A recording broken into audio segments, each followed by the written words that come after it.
Kehilangan ibu itu gak ada gantinya. Saya nggak tahu tadi saya di sesi ini cerita nggak, kalau saya juga kehilangan ibu dalam musibah tsunami di Aceh. Ketika saya masih kuliah, ibu saya meninggal, kakak saya meninggal, rumah habis, dan itu titik balik saya juga. Saya nggak pulang ke Aceh lagi sejak saat itu, saya pulangnya ke Jawa. Kalau misalnya ibu masih ada, mungkin saya stay-nya nggak di Bandung, di Aceh. Saya nggak kuat pulang ke Aceh, karena semua jengkal tanah di Banda Aceh itu ada kenangan sama ibu kan. Jadi kayak kehilangan ibu itu kehilangan dunia dan seisinya. Belum sempat membahagiakan dia. Saya anak pertama, harapan ibu banget. Ditambah lagi saya paling mirip sama ibu. Kan anak laki-laki yang mirip ibu, anak perempuan yang mirip ayah tuh katanya kan ada bonding khusus kan.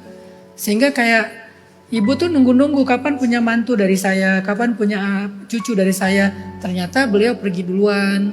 Yang paling membuat saya marah ke diri saya sendiri adalah 2 bulan sebelum tsunami ibu saya nelpon suruh saya pulang. Tapi saya bilang saya mau haji dulu bu, boleh nggak nanti setelah haji baru saya pulang, mumpung masih di Mesir. Haji dari Mesir itu murah, cuma $500. Jadi sayang kalau saya pulang belum haji, nanti susah lagi dari Indonesia, kan logis dong. Cuman saya nggak tahu kalau itu adalah kali terakhir saya ngomong sama ibu. Begitu terjadi tsunami ibu meninggal, dikuburin secara massal juga. Disitulah saya marah ke diri saya sendiri. Coba kalau saya pulang waktu itu. Tapi Allah lebih tahu yang terbaik. Udah waktunya ibu pulang memang. Ada saya nggak ada saya, ibu harus pulang. Kemudian saya baru ngerti ibu pulang itu dengan cara yang Allah pilihkan, yaitu tenggelam. Dan tenggelam itu insya Allah dapat pahala syahid. Jadi akhirnya saya berdamai dengan kondisi itu.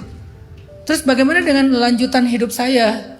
Oke, mungkin dulu yang salah satu motivasi saya untuk sukses itu adalah pengen ngebahagiain emak. Saya manggilnya emak gitu.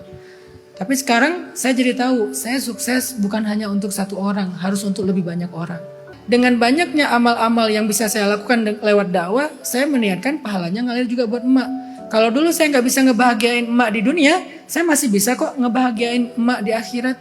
Dengan saya ngafal Quran, dengan saya bangun masjid, setiap saya umrah pasti saya badalin. Dengan saya setiap bulan Ramadan itu saya bayarin fidyah buat beliau, karena khawatirnya beliau ada hutang puasa yang saya nggak tahu, bayarin tiap Ramadan tuh.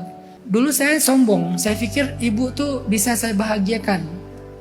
Tapi akhirnya saya sadar Allah lebih baik membahagiakan ibu daripada saya. Kan dengan kesombongan merasa lebih tahu tuh saya pikir kalau ibu masih hidup dia akan lebih bahagia bareng saya.